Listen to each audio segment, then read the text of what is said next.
Top quality और consistent performance के लिए सिर्फ सिल्वर पंप नाम याद रखना।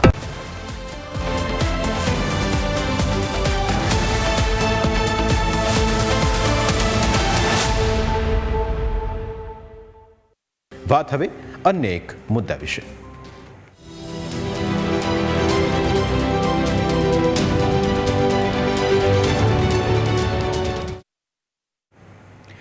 રાજ્યના પોલીસ કર્મચારીઓના પગાર મામલે રાજકારણ ગરમાયું છે। આ મામલે બીજેપી કોંગ્રેસ સામસામે આવી ગયા છે। આખરે પોલીસ કર્મચારીઓના પગારનો આખો મામલો શું છે તે સમજવાનો સૌથી પહેલા પ્રયત્ન કરીએ। હકીકતમાં પોલીસ વિભાગ દ્વારા આ મહિને ગ્રાન્ટના અભાવે નિયત સમયમાં પગાર બિલ ન બની શકતા પગાર મોડો થવાની શક્યતા છે। તેના માટે પગાર બિલ મોડા રજૂ કરવા માટે મંજૂરી માંગતો પત્ર પણ રાજ્યના પોલીસ ભવનને લખવામાં આવ્યો છે। ગુજરાત પોલીસ વિભાગની અલગ અલગ કચેરીઓમાં ગ્રાન્ટના અભાવે ડિસેમ્બર 2025ના પગાર બિલ નિયત સમયમાં કચેરીમાં દાખલ કરી શકાયા નથી। આ પગાર બિલો તિજોરીમાં વિલંબથી દાખલ કરવા માટે ગૃહ વિભાગના સેક્શન ઓફિસરે મંજૂરી માંગ્યાનો પત્ર સામે આવ્યો છે। આ મામલે કોંગ્રેસે સરકાર પર નિશાન સાધ્યું। કોંગ્રેસના પ્રવક્તા મનીષ દોશીનો આક્ષેપ છે કે રાજ્ય સરકાર સરકારી કાર્યક્રમો પાછળ બેફામ ખર્ચા કરી રહી છે।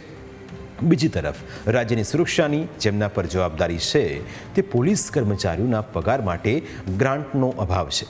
કોંગ્રેસના આ પ્રહાર સામે બીજેપીએ પણ વળતો જવાબ આપ્યો છે। રાજ્યની વ્યવસ્થા માટે કાયદો વ્યવસ્થા જાળવણી કરતા પોલીસ દળ માટે પગાર કરવા માટેની ગ્રાન્ટનો પણ અભાવ હોય તેવું સત્તાવાર રીતે પત્ર જાહેર જે આપની સમક્ષ જાહેર કરું છું।